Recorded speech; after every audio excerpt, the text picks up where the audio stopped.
Welcome to the Veterans Corner. We're really pleased to have you back with us again today. And I have a wonderful guest, Mr. Frank Ardita, who is one of the founding members of Rolling Thunder in Massachusetts. Frank, welcome. Thanks so Thank you, much for Jerry. giving. I know you have such a busy schedule. Thank you. Thank you. Well, it's never busy for veterans. You know that. Exactly. You're so dedicated. Yeah. Well, thank you. So tell me a little bit about how you ended up joining Rolling Thunder. Well, let me tell you a little bit about where I come from. Yes. I entered the military in 1964, and I served during the Vietnam era. I was sent to Germany. As time went on, I came home, and I enjoyed the military. I liked serving my country. So as a result of that, I joined the National Guard. Wonderful organization. I recommend it to all young people. I joined the National Guard. I stayed with the National Guard for the remainder of my career, which was a total of 30 years.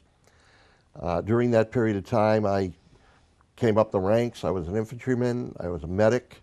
I served at various companies, various areas. I've served with the 26th Yankee Infantry Division. I was the Command Sergeant Major of that division. As a result of that, I also served with the Military Academy in Massachusetts as their Command Sergeant Major.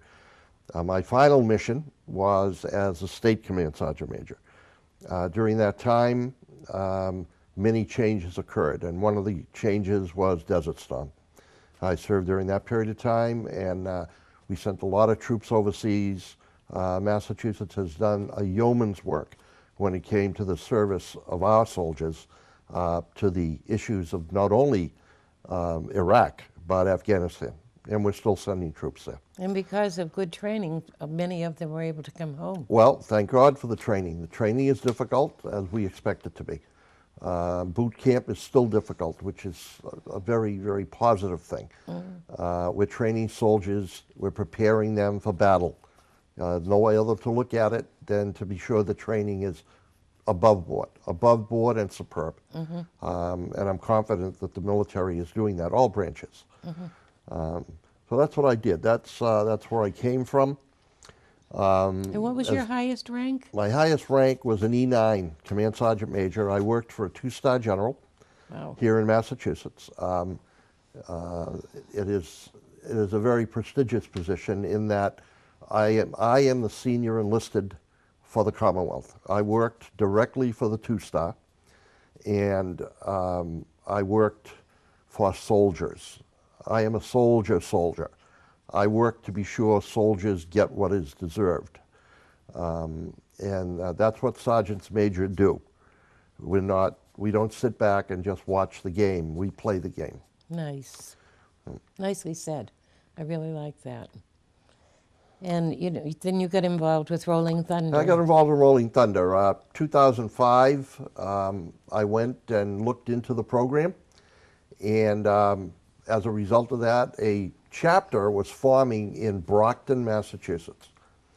And there were only a handful of us at the time. I became a founding member of that chapter, and I became its secretary for years. It's a great organization, and I'll talk to you a little bit more about Rolling Thunder as we go. But I found that I love doing it because not only did we service the POW, the prisoner of war and missing in action issue, we also service veterans. Right. Then in January of 2016, January 7th, I was one of the founding members of Chapter 2. Chapter 2 is in Hyannis. That's where our home is. We do have meetings in Middleborough at the VFW. They've been very gracious in allowing us to have our meetings there. There is an alliance with the VFW and Rolling Thunder. Yes, there is. Both with yourself and the auxiliaries and the VFW as a whole. Exactly. The folks there in Middleborough have gone out of their way for us. They have allowed us so many things, and they have gone out of their way to accommodate us, which is the nice part of going anywhere. But historically, that's been the case, even with Chapter 1 and the police post, Yes. right? Yes, and that's a good point, because we did not have a home in Brockton. We were meeting at one of the members' homes as our meeting place. And then we finally had one member say that, gee, we could possibly get the Boston Police Post in Mattapan. That's where Massachusetts Chapter 1 is situated as we speak today. Right. So they have remained there, and the Boston Police Post, VFW, has been very, very accommodating to them. Very. And isn't that the case throughout the country, that the I don't know. I had heard there was I some know sort of for an us. alliance. I know for Massachusetts, we have gone to the Veterans Service Post. For example, when we formed Rolling Thunder Mass 2, we went to Hyannis, and that was because the requirement is you cannot be less than, I should say, 50 miles from the next chapter. So we had to get kind of a waiver to be sure that we were in a far enough distance. Well, over the bridge was more than 50 miles, so we went to Hyannis, and we went there to a lady who works for the VA, by the way. Her name is Dr. Jacqueline. Jackie, what's her last name? Howard. Dr. Jacqueline Howard, Jocelyn Howard. And she was the director of the Veterans Outreach in Hyannis. And we went to her and asked if she would accommodate us as a new chapter. And she said, welcome, love to have you. So we were able to service veterans down there. And because it's summertime, it's difficult for us to go over the bridge. We needed a place to go. So VFW in Middleborough said, come on board, we'll help you out. That's why we're where we are. We still have to go over the bridge. We still have to accommodate Hyannis. And in June or July, we're doing a cookout for the veterans in Hyannis at one of the local parks. And Jocelyn is setting that up, and Rolling Thunder Mass 2 is going to be there. That's That's great. our mission. Yes. Tell us a little bit about the mission of Rolling Thunder.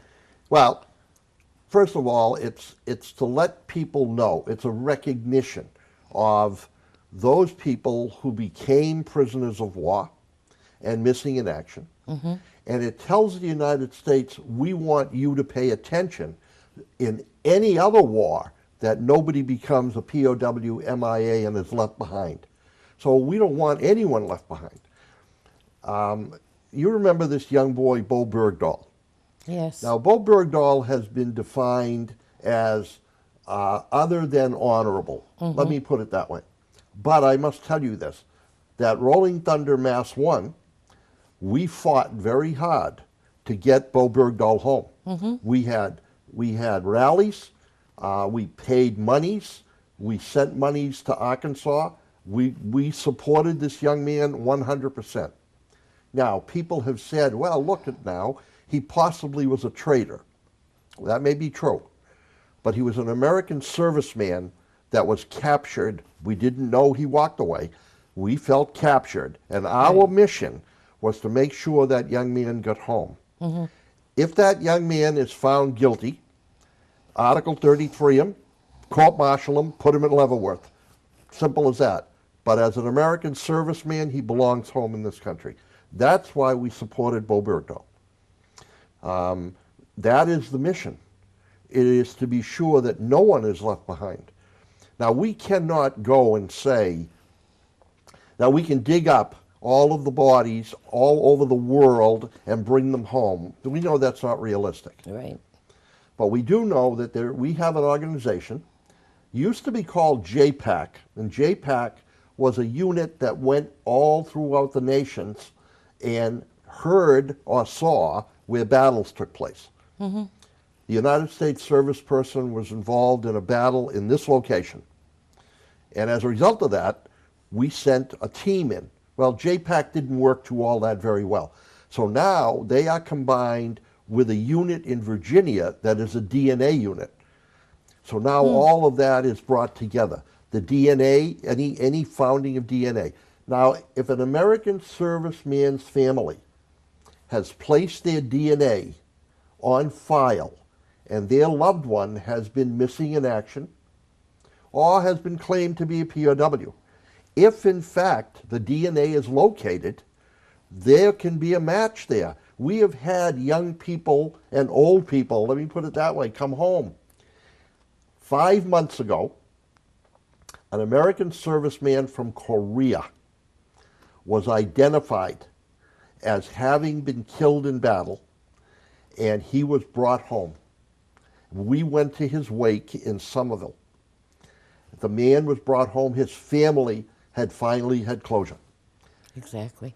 In 1990, in the state of Virginia, some of their folks were digging along a long wall, and they found a button that said Massachusetts on it.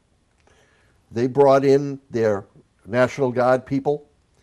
They looked at it. They said, yeah, this is very probably somebody's button that maybe was shot and killed during the Civil War. So they brought the archivists in. They did a DNA sweep, and they found trace DNA.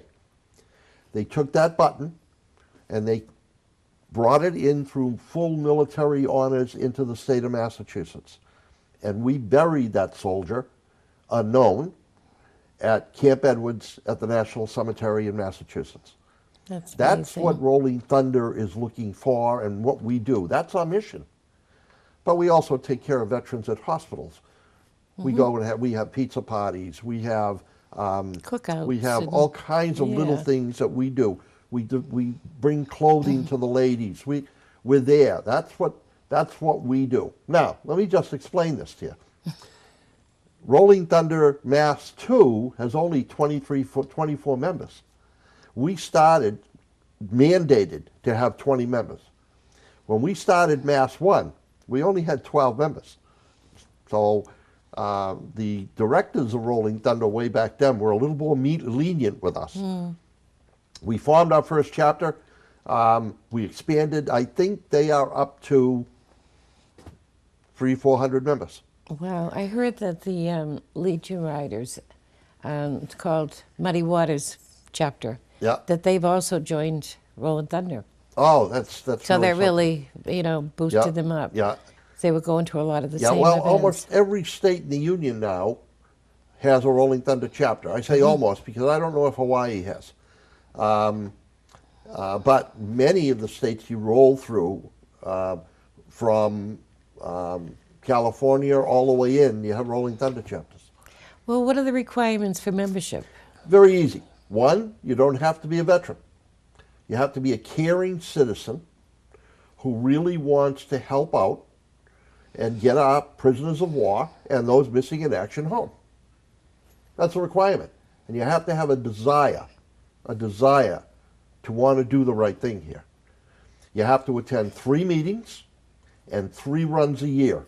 That's all. You don't have to Runs? attend every meeting. Runs or functions? Runs or functions. Runs Such or as? functions. Runs meaning you can take your car, and you do not need a motorcycle, by the way, because we are not a motorcycle club.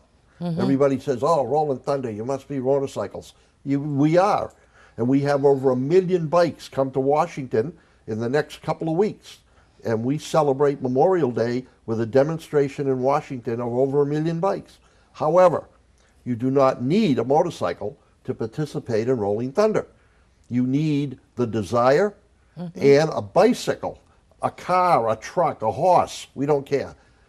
All we need you to do is care about the mission. That's the principal concern. Right.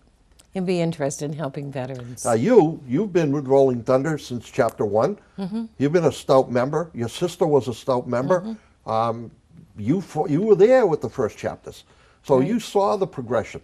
And I'm sure you see the differences now between the early chapters and what we have now. A lot of younger people. We got Iraqi vets in our chapter now. We got a young man that was served 2 tours in Iraq. We have another fellow that served Afghanistan. We have a chairman of the board of directors who's a combat veteran. He served over in Afghanistan and Iraq. I mean, and our treasurer is a veteran. Our president is a veteran. Right. By the way, our president is a female. Her name is Michelle Hamilton, the best. She is. We should She have a is. few more like this young lady. She is an acupuncturist, and she runs her business, and she gives wholehearted to the chapter, and I'm very proud of her. I'm her vice president, and we have a great board. We have a great group of people and a very proactive, I think, chapter. Right. Oh, yeah. know. If it's such a young chapter, the things that have already been accomplished and the things that are in the works to be planned are amazing. Maybe you'd like to speak about the event in September, our first big event. Yeah, well, we're having a chair dedication and an event, which, by the way, Jerry is going to be our MC. I must throw her a good prop. And she does a wonderful job, by the way. We're having an event at Battleship Cove, and the run will start in Middleborough, and it will be escorted. We have the Taunton Police Department who's going to provide the motorcycle escort, and we have the Sheriff's Department from Bristol County, Tom Hodgson, just a wonderful man who has supported veterans 1,000%. And he is giving us the command center van and sending off a K-9 unit to do a demonstration for us. It's hot dogs, it's soda, it's a day of fun, carousel, the whole thing, and a tour of the USS Massachusetts. So that should be a lot of fun. It is. It's so different because most of the runs, they're all for good causes. They start at a post or an area, and they end up back at that area for Right. something to eat Right. and music or whatever. Yeah. But this here is just so different, and the ceremony will be on the ship. Yep. And the Yep. cause, the funds are going towards that POW/MIA chair. That's right. And renovating that room, And renovating right? their room of honor, kind of. They need drapes. They need a rug on the Carpeting. floor. They need. It's a steel plate. Remember, it's a ship, so it's difficult to put anything either on walls or whatever because of the bulkheads. I mean, that's the way it is. And the date of that is September 16th. September 16th. And you don't have to ride a motorcycle. You can just show up at That's right. Battleship Just show Cove. up. It should be a fun be day. Bring the kids. Bring the Food, kids. music, and it's Yeah. wonderful. Yeah, I really am proud of this chapter. Yeah, They've done so we've much. Done well. And Done well. now, as far as you're going down to Washington, We're leaving This for is the Washington. 30th year? Yeah, this is the 30th year. This is year 30. I've done 10 years. It's getting difficult for me to travel those distances now, but I needed to make 30. And it is a big time for us. But I must tell you this, every year that we have gone has been a big year. I mean, it's huge. We go to the first few days that we are there. We are doing things at the VA hospitals. So we go to the VA hospital in Washington. We go to Bethesda. We visit the Capitol. We talk to our senators, our elected congresspeople. We talk about veterans affairs, veterans issues. One of the things that I do, the parliamentarian of Rolling Thunder National, his name is Michael DiPaolo. And Michael is a Vietnam combat veteran, a good man. And Good friend. he, every year, we go, he and I, to the Veterans Bureau to speak to the Director of Veterans Affairs. Now, there's over 600,000 veteran claims still out there. wow.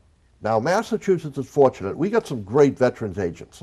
We have some great veterans agents. These guys go hard for veterans. We just retired, when I say we, us veterans, retired a man named Paul Provincia from Middleborough. Right. Paul was a Vietnam veteran, gave years of service to the veterans of Middleborough. Wonderful man. Done laurels, if you want to give him laurels, because the man has serviced veterans to the utmost. But we still have claims that are in limbo. Right. For most of us with disabilities, it takes years. It took me almost 9 years for my full disability to take place. Not only in percentages, but when you finally get to the end and say, oh gee, I finally got 100%, when you look back, you've already done 6 years, 7 years. And you've had to go before this board and that board and prove this and go to this veterans hospital and have their doctors examine you, and then VA claims, no, we're not going to approve the claim. That's the kind of Of their stuff that own we got to doctors. stop. Right, right. That's Yeah. the kind of stuff we have to stop. And the DAV, I'm a member of DAV, I'm a member of the American Legion. With those considerations, the veterans agents for each of those attempt to augment and help the veteran agent in the towns. So we have veterans come to us, they present us with various papers and say, oh gee, I was injured when I was in Korea. Right.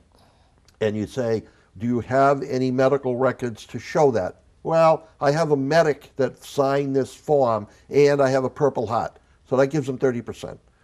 30% for a Purple Heart. A man wounded in battle, they give him 30%? Right. This is nonsense. Right. Okay, so these are some of the things we try and talk to the VA director. Now, Mr. Shindnicki was very responsive to us. He was the past director. The new guy, he was the associate director or the assistant director. I don't know him well. I'll meet him. This is the first time I'll meet him. And Since you'll know him well President before- Trump. No, since President Trump has appointed him. So, yeah. But you'll know it'll be him after this. I'll know him after this. His secretary, the early Mr. Shindnicki's secretary, was a member of the United States Marine Corps. He was a master gun. He was a gunnery sergeant, and he was a good friend of Michael's. So he would send us every month the goings on at the VA. It was wonderful information. Well, I haven't got that anymore. Oh. When we go this time in Washington, I'll ask for that again because it was Right. exceptional. We found out the bills coming up, the legislative issues coming up. Rolling Thunder has a legislative body, and they are at the White House, or not the White House, but the Capitol almost every day, fighting for different bills for the program. When the Vietnam flag was dedicated, 1989, in order to do that, the 105th Congress of the United States looked at the League of Families, which is what really the POW flag represents, and said, we recognize this flag as a group of concerned families who want their loved ones home. That's what the Congress said. And they said, this flag will fly in the rotunda of the Capitol. That's how that got there. It didn't get there because Congress said, we want to be nice guys. They got there because concerned families went to Congress, said, we need you people to do something. Yeah.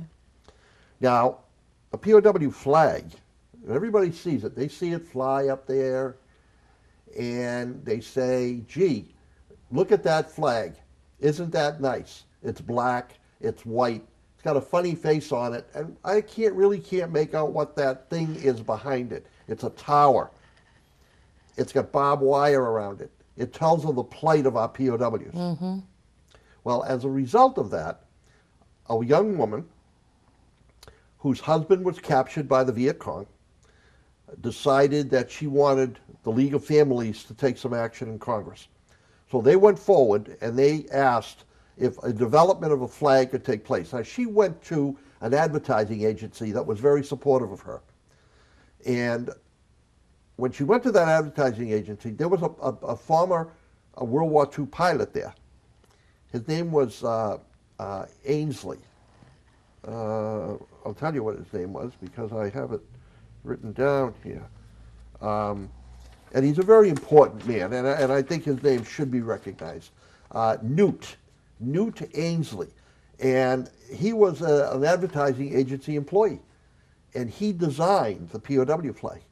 And then from there, it moved its way through the League of Families, the recognitions, the 1980s, all of that, and finally became one of the ensigns that flies below Old Glory.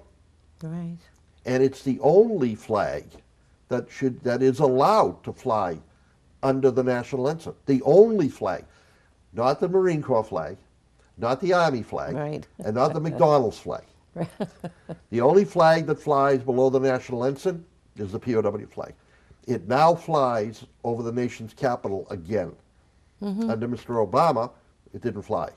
Now it flies again. We need that recognition. We need that flag flying constantly. Right, Now, and I'm very happy to hear that your chapter is donating a POW MIA flag to the Mansfield to Field the of Field Honor. Yep, we're We're- looking forward to that. Didn't we? We supported that last year also, the Yes, Field of Honor. yes, you did. Yep. So we're going to another support, a veteran support issue up in Lowell. We had a briefing by a Marine Corps, no, an Army colonel who came to the chapter meeting just last week and said that they were interested in having Mass 2 come up to Lowell The to do a shootout? ceremony. It's a Shootout shootout, for called a shootout. vets, yeah. It's a 24-hour lacrosse, spill some blood for your country program. And they have lacrosse teams from all over the place come in, and for 24 hours straight, they play lacrosse.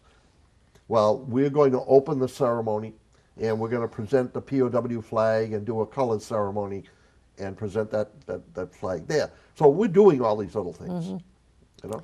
You going up on your bike? Yes. Yeah. Yeah, we'll do go you up know, on the bikes. I haven't even had the time to get mine out of storage yet. Well, I'm get out hoping there, this week. Get out there and kick it over. I know. You know, and it's funny because I remember you when you first started riding. Yeah. Good God. Yeah, how many times would we tip it over? And, Oh, Lord, it was fun. I remember going I up had to to the change blessings. bikes. You had to change bikes. Yeah. That was the name of the answer. Yeah. Had to Now, change as bikes. far as Rolling Thunder, how have you seen that evolve in Washington? I'm curious. I've been once. It's amazing. Yeah, in years past, we had 100,000, 150,000. Wow, we're up to over 1 million bikes. We shut down the city of Washington. But it also brings great revenue to the people of the city of Washington. So there are no complaints. Oh, right. With bikes everywhere in the town, people walking to the various museums, people who don't have bikes, they go to the museums. The new Holocaust Museum is open, which, by the way, you need tickets in advance if you're going to go inside to see the major exhibits. You can go and see the Holocaust Museum, but you can't go to the major exhibits unless you have advance tickets. So those of you who that's decide different. later to go to Washington, that's what you want to do. And also what's open now is the Native American Museum. Please go see it. Our Native American people have missed out. We must support these types of programs. We have veterans who live in poverty. Veterans who live in poverty that are Native Americans. Yeah, that's true. We can't have that. Can't have that. Brings tears to your eyes when you talk about that kind of poverty. Right. So let me tell you a little bit about when the flag should fly. Yes. There are 6 times a year that the POW flag must fly. Now, we'd like you to fly the POW flag every day, but must fly, okay? Memorial Day. You all know what the date of Memorial Day is, okay? Armed Forces Day, May 17th. Many of you may not know about Armed Forces Day, okay? It's the support of all members of the armed forces. POW flag must fly, okay? Naturally, July 4th, okay? Another day people aren't really familiar with, okay, is Flag Day. Flag Day, June 14th. June 14th, Flag Day. Important day, okay? People don't look at it that way. They say, what's Flag Day? Why? Because civics are no longer taught in our schools. True. The love of country is no longer taught in our schools. Why is that? Why is that? Is it just us old people that say, I love my country? Is it just us old people? I know. I don't hear young people say, I love my country. I serve my country. I would die for my country. Or say the Pledge of Allegiance. The Pledge of Allegiance. You know, the greatest honor a veteran has is saluting the colors of the United States. But the greatest honor that the civilian has is to place their hand over their heart. That is an honor and a privilege that other countries do not have. So when we talk to our children in the schools about love of country, about Flag Day, about Memorial Day, about Veterans Day, which is coming, November the 11th, we all wear our uniforms. We display our colors. We display our ribbons and decorations. That's a great day for us. Great day for us. Parades all over. But what does it really mean? It's a tribute to the veteran, tribute to those who served. You don't have to have served in battle. You've served your country. That's the key. And when you signed on that dotted line, you had no idea where You're you right. were going to go, You're right. how long, what would happen to You're you, right. would you be in a war? You had You're no right. idea. And there are those of us who volunteered. We were regular Army. There were those that were drafted. They were U.S. And there were those that were enlisted reserve and those that were National Guard. And I served with all of those people coming through basic training. I did my basic training in the great state of South Carolina at Fort Jackson on Tank Hill. I'll never forget it. It was a great thrill. And by the way, when I was a State Sergeant Major, I had to go down to South Carolina to make sure that my soldiers who were doing basic training at Fort Jackson were having the proper training. And I got a chance to go back up onto Tank Hill. It's no longer used. It's the old wooden barracks. But I got a chance to go back on Tank Hill. And I was looking for a young soldier who was a staff sergeant. His name was Jerry J. Ivy. And Jerry J. was my drill instructor. And I was looking for him because now I'm an E9 and he was an E6. But God bless Jerry. As most of us veterans, if you ask them what the name of their drill sergeant was, I dare say that there is not one that would not know who their drill sergeant was. Right. Because they made such a tremendous impact on us. Oh, yeah. Tremendous impact, no matter what branch of the service. Army, Navy, Air Force, Marines, Merchant Marine, any training facility, they in fact had some form of drill sergeant. Oh, yeah. And they're the ones that molded us. They molded us. They took us from the street with, as you said, you sign on the dotted line, you didn't know what to expect. Right. Away you And were all of a going sudden, at 2 o'clock in the morning, you hit the line and you've got this person screaming in front of your face. So anyway, those are the days that we'd like you to be aware of. And when is the National POW MIA Recognition September. Day? Yeah. September Yeah, September the 9th. 9th. It usually, we say it's the third, how do we put it? The third, I don't want to give the wrong idea. It's the, I keep forgetting the third Friday. That's what it is. The third Friday. Friday of each September. Uh-huh. So whatever that's third Friday lasts on. That's what's called POW Recognition Day.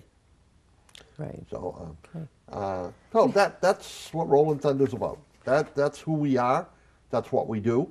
My God, you've been really great as far as sharing the stories and Well, there's a lot of stories. There's a lot, yeah. I'd love to have you back. spend 30 years around veterans and with veterans, and there's a lot of stories. There's a lot of laughs, but there were a lot of tears too. A lot of our veterans coming home from Iraq are suffering from PTSD and Afghanistan. absolutely. Both men and women. Our girls are serving on the front lines now. Some new changes in all branches of the service have brought our ladies closer to the battle. Right. And they're squeezing the trigger. So that gives a little bit more of that PTSD. And it's for real. It's for real. 30 years working with the VA. Yeah. I've seen it. Yeah. I know. I Yeah, know they, it's for real. They and a lot of the veterans from Vietnam are suffering from Agent Orange, and Agent Orange is giving them cancer, kidney failures, liver problems. It is reflective upon their newborn. So the children that they sired, and the families that they have, all have some trace of that Agent Orange issue. Okay, and the United States government years ago said, "Oh, we didn't do anything in Vietnam. We didn't drop any of the Detroitans anywhere. Ask our Navy. Ask the people who were stationed on the ground." they were dumped on. And that would be So- something to speak of at, another time. I hope you'll come back. Oh, well, listen, I've enjoyed this. I hope the veterans have enjoyed it. I hope so. I'm sure look they at have. Rolling Thunder, please. As I say, we have a chapter in Mattapan, for those of you that want to reach out down there. And we have the chapter in Middleborough. It's very easy to contact us. Jerry has our phone numbers, and as a member of the chapter, she has everything we need. So thank you very much for having me. It's been a pleasure. And you're just so informative, and I really hope you come back. Well, maybe you'll come back after this next trip to D.C. Yeah, maybe after the trip to Washington. That Yeah. should be interesting. And I just would like to tell everybody to please come down to Battleship Cove, September 16th. It's going to be a wonderful event. They've really upped the area. The ships look great. The whole area looks wonderful. So it's like going to a museum. There'll be food, and there'll be ceremony, and there'll be music, and lots of people. So please come down and support it. The money will be going to help the Battleship Cove as far as the POW MIA room of honor that's on the ship. Thanks, Frank. Thank you. Thanks a lot for coming. Appreciate it. Thank Yeah. you.